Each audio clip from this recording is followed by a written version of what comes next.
வணக்கம் மக்களே. இஞ்சி பூண்டு பேஸ்ட்டு வீட்டிலையே செய்கிறது எப்படி, அதை வருஷம் பூரா எப்படி யூஸ் பண்ணுறதுன்னு தான் இந்த வீடியோவில் பார்க்க போகிறோம். நம்ம தோலை உரித்து சுத்தம் பண்ண பூண்டு 1 கப் எடுத்துக்கிறோம். தோலை சீவிட்டு நல்லா வாஷ் பண்ணிவிட்டு சின்ன சின்ன பீசஸாக கட் பண்ண இஞ்சி 3/4 கப் எடுத்துக்கிறோம். இப்போ நாம் அந்த தோல் நீக்கி சுத்தம் பண்ண பூண்டு 1 கப் அளவை மிக்ஸி ஜாரில் சேர்த்துக்கலாம். அதே மாதிரி சுத்தம் பண்ணி பீசஸாக கட் பண்ண இஞ்சி அதையும் 3/4 கப்பு எடுத்து இந்த மிக்ஸி ஜாரில் சேர்த்துட்டு தேவைன்னா ஒரு டீஸ்பூனாக தண்ணி சேர்த்து இதை நல்லா நைஸாக ஒரு பேஸ்ட்டாக அரைச்சிட்டு வந்துடுறோம். நல்லா நைஸ் பேஸ்ட்டாக இப்போ அரைச்சாச்சு.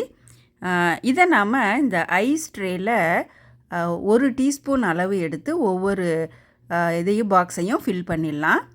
இஞ்சியும் பூண்டும் சீப்பாக கிடைக்கிறப்போ வாங்கி நம்ம இந்த மாதிரி ஸ்டோர் பண்ணி வச்சுக்கிட்டோன்னா ஒவ்வொரு தடவையும் இஞ்சி பூண்டு பேஸ்ட்டு அரைக்க வேண்டாம், கடையிலையும் வாங்க வேண்டாம்.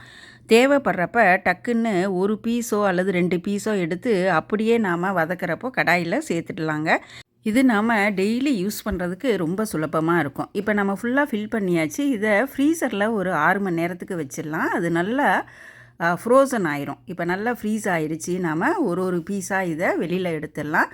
ஒரு தடவை யூஸுக்கு நாம் 1 பீஸ் எடுத்து போட்டுக்கலாம். அந்த மாதிரி நாம் இப்போ இந்த பீசஸ் எல்லாத்தையும் ஒரு ஜிப்லா கவரில் போட்டுட்டு அந்த ஏரையும் நல்லா ரிலீஸ் பண்ணிவிட்டு நாம் திரும்ப ஃப்ரீசரில் வச்சிடலாம். இப்போ நாம் ஒரு யூஸுக்கு 1 அல்லது 2 பீஸ் மட்டும் எடுத்துகிட்டு அந்த கவரை ஃப்ரீசர்லையே வச்சிடணும். கவரை வெளியில் வச்சிடக்கூடாது.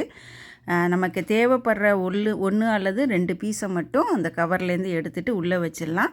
நாம் இந்த பீஸை நேராக கடாயில் வதக்கிறதுல சேர்த்துடலாங்க.